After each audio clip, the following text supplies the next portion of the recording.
to your skills and talents and so on. Put it, prepare it, cook it, bake it, fry it, add some sort of sauce, do something to it that will make it consumable, right?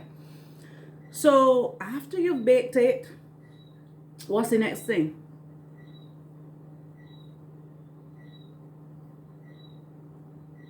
How are you going to serve it? How are you going to package it? So the packaging, and then the packaging and the serving, because you might decide, well, I bake it whole, but I want to slice it up, and I want to serve it in slices, or I want to serve it as a whole bread, and so on. So how are you going to serve it? And coming out of that, who needs it? Where are you going to put it? How are you going to display? Right? So it's the same concept. That's basically what you do to convert your talents, your skills, your experiences to income earners. So you do those processes, and you go through the various stages. But that's a separate seminar. I'm going to do a separate seminar on that, so that I can give you the nitty-gritty, the nuts and bolts of how to actually do that. So you can pull any skill, any talent that you have, and I can show you how to convert it, right, to an income earner. So the first stage is to discover and to document what your offers are. What do you have to offer? So I'm hoping that you would have documented your offers. And then the next thing you had to do for me was that you were supposed to write 100 names of the people that you know. 100 names. I didn't give you any specific targets or anything, just so you randomly. Just write 100 names. Okay? So today, what I want to continue with is the tripling your income. Tripling your income. Now, why is tripling your income important? Why did I say triple? Right? Why not quadruple? Right? Why not double? I said triple. Right? So triple your income. Now, the number 3 in numerology, right, means enormous wealth. Now, I can't teach, obviously the limited time and so on, I can't teach about numerology, but that's another thing that I think is important for us to learn if we're going to be dealing with finances and life in general, numerology. And when you hear numerology, anything with the ology end on it, right? Anything with ology, O-L-O-G-Y, just means the study of something. So you will have astrology, you will have theology, and so on. It just means the study of.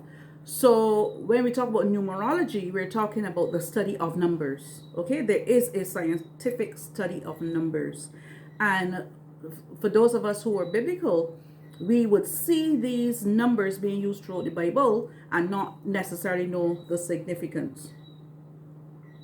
So the number 3, why the number 3? The number 3 is used 467 times in the Bible. I just want to give you some facts about the number 3. It's used 467 times in the Bible. It represents completeness. That's what the number 3 represents. It represents completeness and wholeness. These are the things you need to know about the number 3. It is the first of the 4 spiritually perfect numbers. There's a lot more I can tell you, but I'll tell you these specific ones. So number 1, it is used 467 times in the Bible. Okay? The number 3 is used 467 times in the Bible. That's the first fact about 3. Hi, good evening, Alicia. Welcome. Thanks for joining. I'm so sorry. That's all right. Different. Sorry about that. Good night. Good evening, all. Yeah, that's okay. Thank you. So we're looking at tripling our income this evening, Alicia. So just to help you to catch up with us, and I'm starting on the study of the number 3. Why triple your income? Why didn't I say double? Why didn't I say quadruple? So I'm explaining that now.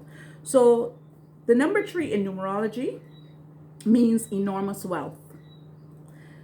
The number 3 is used 467 times in the Bible. It is the picture of completeness and wholeness. It is the first of the 4 spiritually perfect numbers. Okay? I don't know if any of you have heard this information before, if you knew this, if this is new information for you, but you need to give me your feedback. Let me know if I'm telling you things that you already know or if I'm giving you new stuff. Now, the number 3 is also very significant for me because I was born on the 3rd day of the 3rd month in the 73rd year, right? So there's some significance there. But, and I'm not talking now, these are not astrological facts or anything like that. This is nothing to do with voodoo, obia, nothing like that. This is simply the science of numbers. This is simply the study of numbers. So this doesn't have any funniness attached to it. So I don't believe that I'm no superpower because I was born on the 3rd day of the 3rd month and it's 1973 or nothing like that. No, I'm simply saying that when we look at the study of numbers, and the study of numbers comes from creation. And like I said, that's a whole course in itself, but I'll give you some little things that you can see, well, maybe there's something there. You can go and do your own research. So the number 3, used 467 times in the Bible, it represents completeness and wholeness. It is the first of the 4 spiritually perfect numbers. So because the number 3 is the first of the 4 spiritually perfect numbers, the reason I have chosen to work with the number 3 in terms of tripling your income is because if you understand how to triple your income, then you can do the other 3 spiritually perfect numbers. So when we're talking about the spiritually perfect numbers, we're talking about the numbers 3, we're talking about the number 7, we're talking about the number 10, and we're talking about the number 12. So those are your numbers: 3, 7, 10, and 12. All right? And as I said, somebody now might run off and go and play a lotto with those numbers. But if you do and you do win, please give me some. I don't gamble. But those are the 4 spiritually perfect numbers: 3, 7, 10, 12. So when you're talking about multiplying, when you're talking about perfection, when you're talking about completion, if you go back biblically, you will see the relevance. So, and I'm sure many of you can probably identify at least one time in the Bible where something was done 3 times. Right? If you think of the Trinity, 3 members. Right? You think about what? Call something that you can think of in the Bible that you can connect 3 with.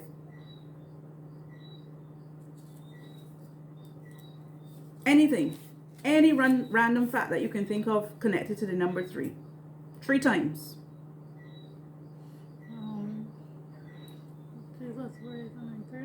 Jesus being raised on the 3rd day. All right, that's one. Another one.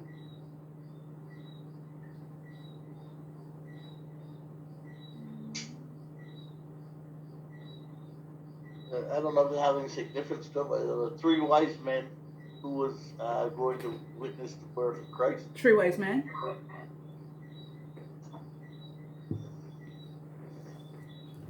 Keep going.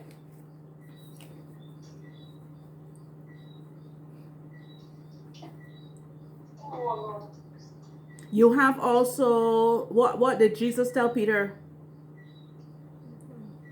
3 times. But there was a double whammy in that. Before the cock crow 3 times. And then what did Peter do? How many times did Peter deny? 3 times.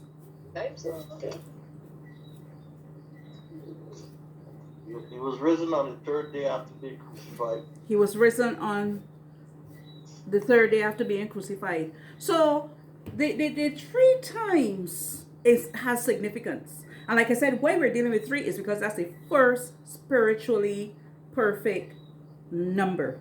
And once you understand how to treat 3 and the significance of 3, 7, you apply the same things to 7, you apply the same things to 10, and you apply the same things to 12. Okay? And you will also notice that um, a lot of a lot of other things that we reference are really powers of those spiritually perfect numbers. Powers of those spiritually perfect numbers. Now, when you think of three threes are 9, 3 nines are 27. When we think of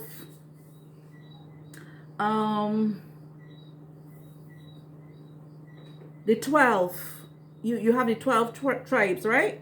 And then the 12 by 12, 144. A lot of the numerology in the Bible is just to the power of. And to the power of means that you take that original number and you multiply it by itself for, a sequence. So you either multiply 3 by itself one time, so you get 3 threes are 9. You multiply 3 by itself. If you do it twice, if you do it 2 times, you get 9. If you do it 3 times, 3 threes are 9, 3 nines are 27. You get 27. So you're going to different powers, right? So when you do numerology, you understand then how numbers work. You understand why certain numbers are significant in the Bible. As a matter of fact, you can almost predict what number will be referenced if you understand numerology and you understand how the certain things are what Jesus was really doing. 12 disciples. Why not 9? Right? How many best friends Jesus had? I mean the real best friends. How many best friends? Anybody knows? Who was his inner circle? How many people in his inner circle?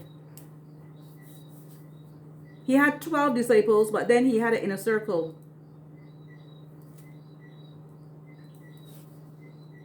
There were 3 people. Peter, James, John. 3 people were in his inner circle. All right? So, like I said, you will see consistency throughout the Bible when it comes to numerology and so on. And 3 is that first number.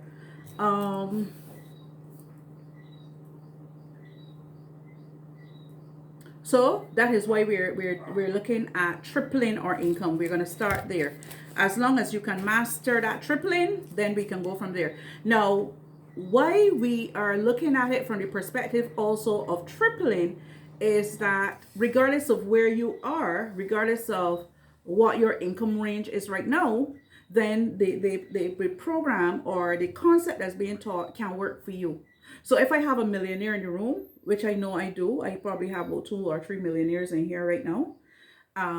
If I have a billionaire in the room, which I probably do, if regardless of where you are at, right? I remember one of our members said, well, she had -0 income, right? But regardless of where you are at, you can increase from there. We can triple from there. And as much as we might think that we have 0 income, because, 3 knots are not. So we don't want to be tripling 0. But even when we think we have nothing, if we look at what we have to offer, we would see the value in that. We would see the significance in that, right? Like I said last week, let's say you thought, well, look, I have absolutely no income whatsoever. You might be able to look around your house and see things that you can convert into income. You might be, like I said to you, I remember when we were at Julian, and I told a colleague about what my father did. My father said, he never took money out of his salary to put gas in his car or to pay his road tax and insurance and stuff like that. He always did other things to raise that money. And as I told that to a colleague said, you give me an idea. Because we had an issue at Julia where the staff would leave all the pet bottles in the lunchroom. And then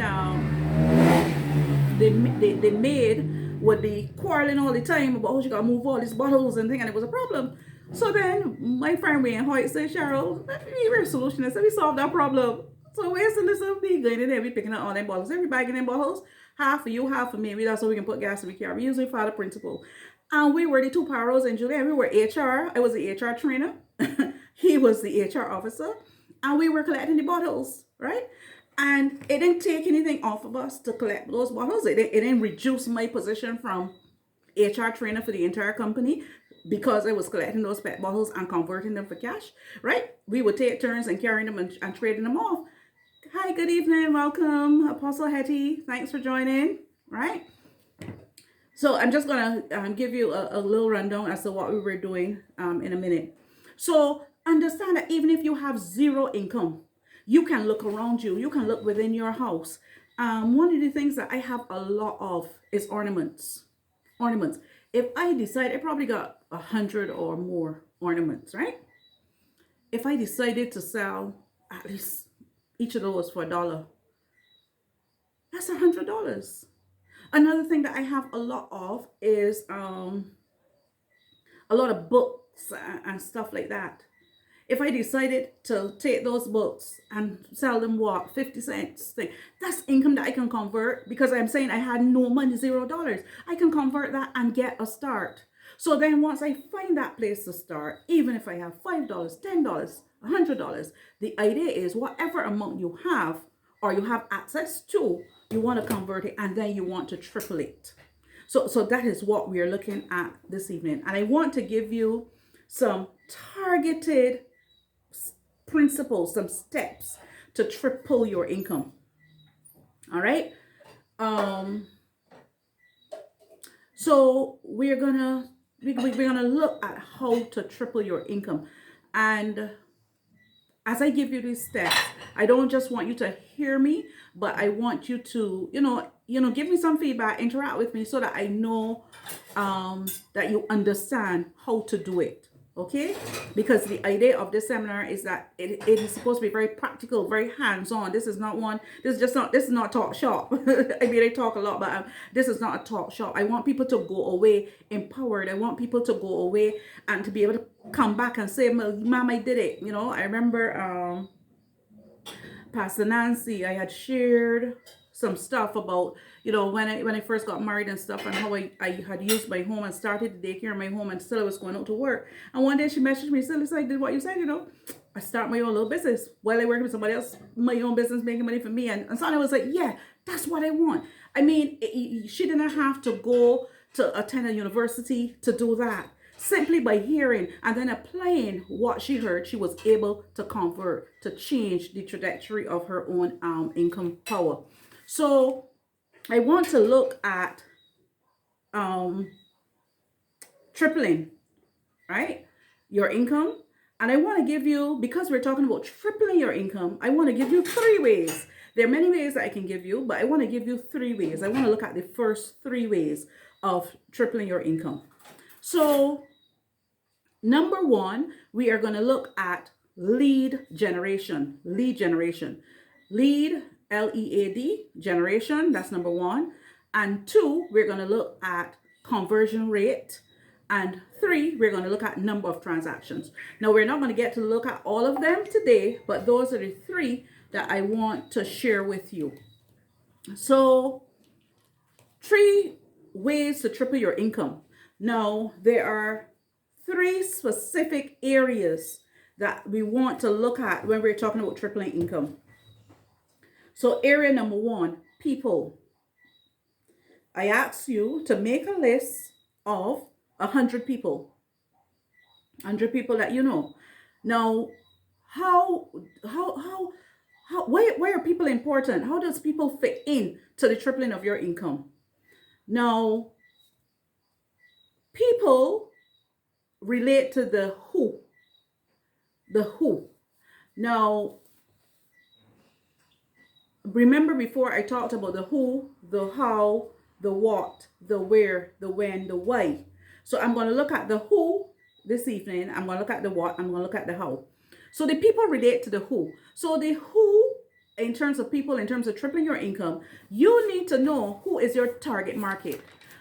Based on what you have to offer, who is it for? Who is interested in that particular product or service? You're looking at, you're looking at Who is it for? You're looking at the adding value principle. Adding value. When you think of what you have to offer, you are not thinking of it from the position of, oh, I think I am a good speaker, I like talking, so I can talk all the time, so I'm going to do a business on talking and people will pay me for it. No, that's not the genesis of your thoughts, or that's not what's going to lead you to the success. How you need to think about it is, okay, I'm a good speaker.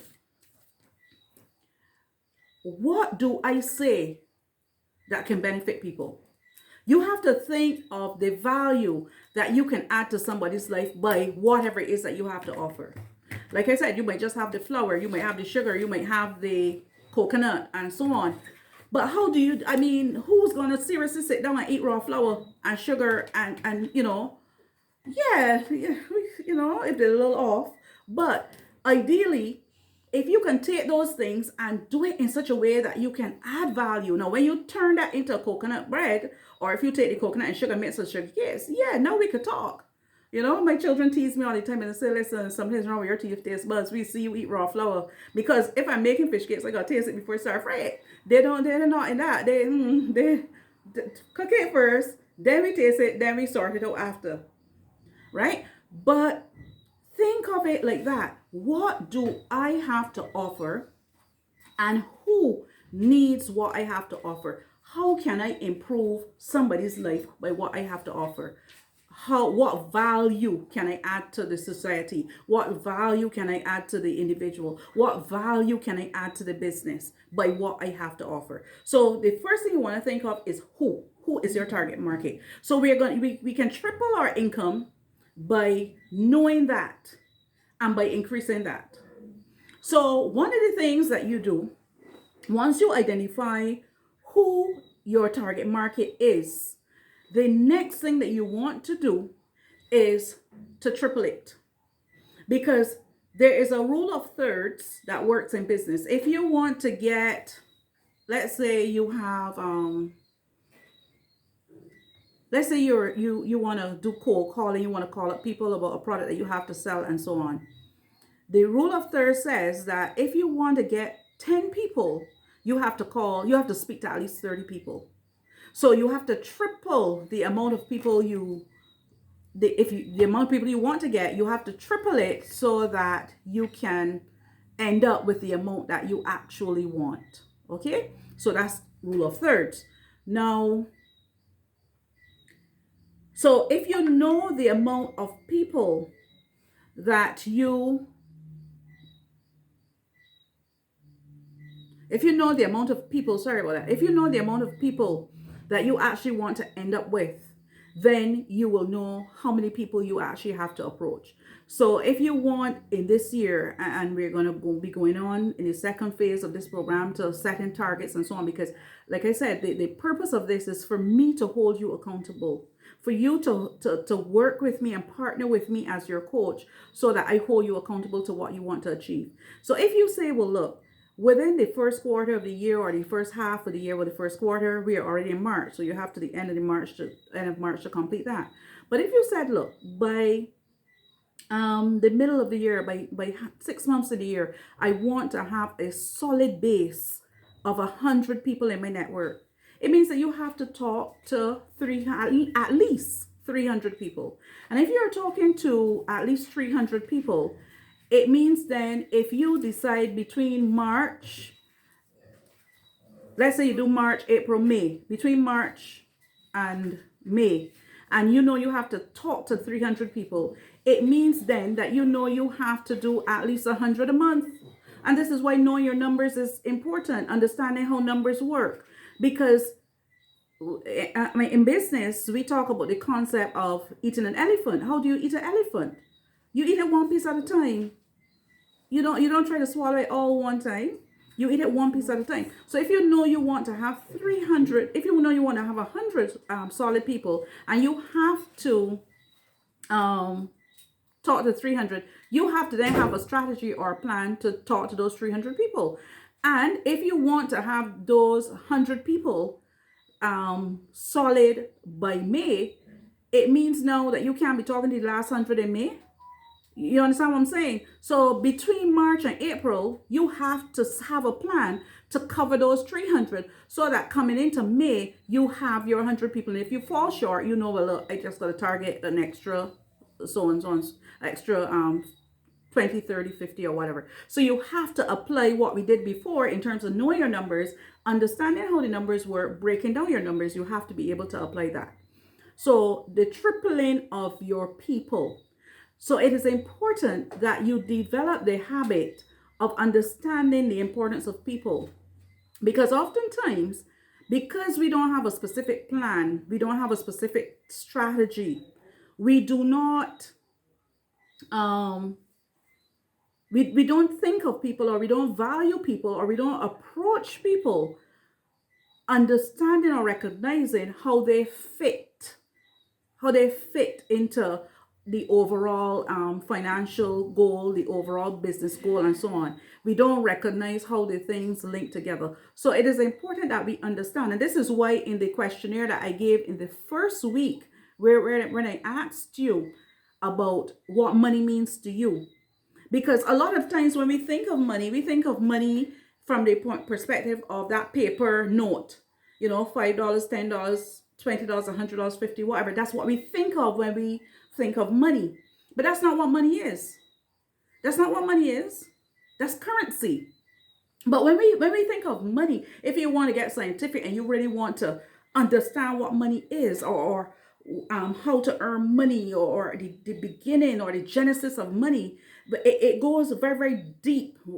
I mean, it involves psychology, sociology, so many other technical things are involved in understanding what money is, because the genesis of really what money is one, an idea, right? So how many people, when you're thinking about earning money, how many of you think that, okay, earning, when I think of money, I should really be thinking of ideas? And that's why I said to you before, it is important to have an area to write your ideas. I don't care if you paint one of the walls in your house white. And these are the kind of things that I want to do, because we need to have the same way you go and you buy I think we have Sandy here, who is the hardware specialist, because I hear no struggling because I don't know the measurements. But if you buy a sheet of plywood is 8x4. If we understand how important our ideas are, then it means that having an 8x4 sheet of plywood, just simply to come and write ideas on. We have 365 days in a year. All right? This is where I'm at now. 365 days, an exercise book ready, don't cut it. You understand what I'm saying? If I understand how important my ideas are, why am I allowing them to slip into my mind and slip away like a serpent? Right? So it means that if we understand that our ideas are really the genesis of our money, we must create places where we can write our ideas where they will not be erased. So even if you have a dry erase board, you're not going to write them on that, because you're going to write something and then you're going to rub it out. You're rubbing out your idea, you're rubbing out your money. Simple, right? So understanding the genesis of money. So it starts with your ideas. Then another important factor as far as money is concerned are people, right?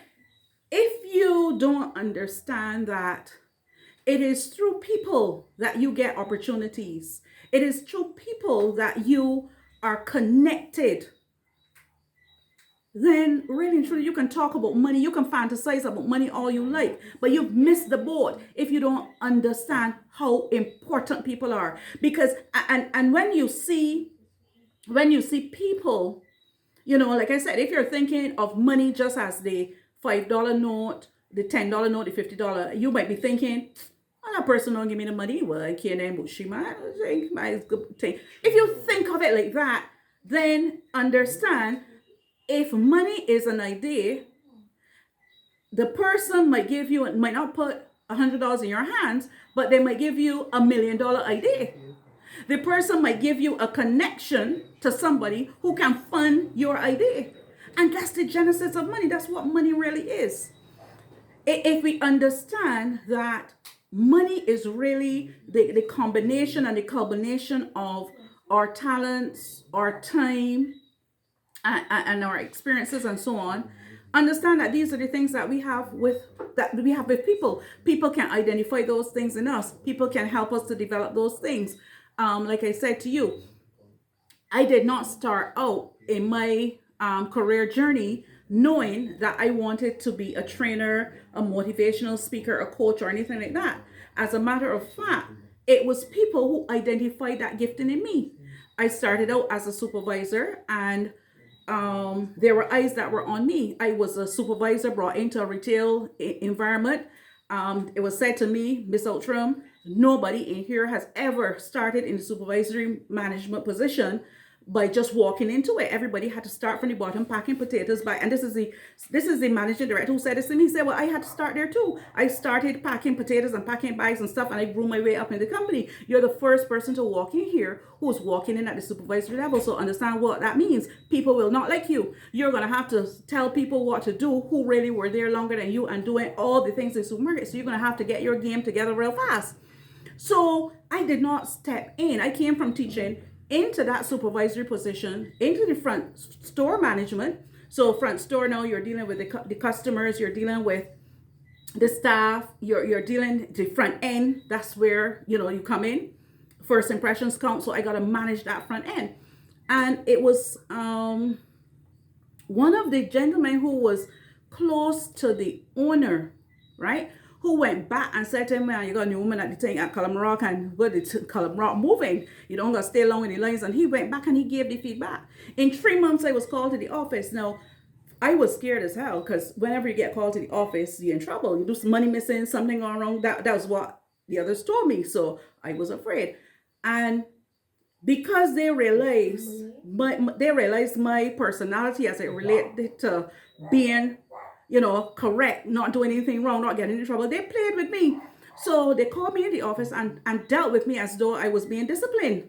And then they took out a box of tissue, Clayton Henry and Bertram Hall, the owner of Popular. I can remember it like it happened yesterday.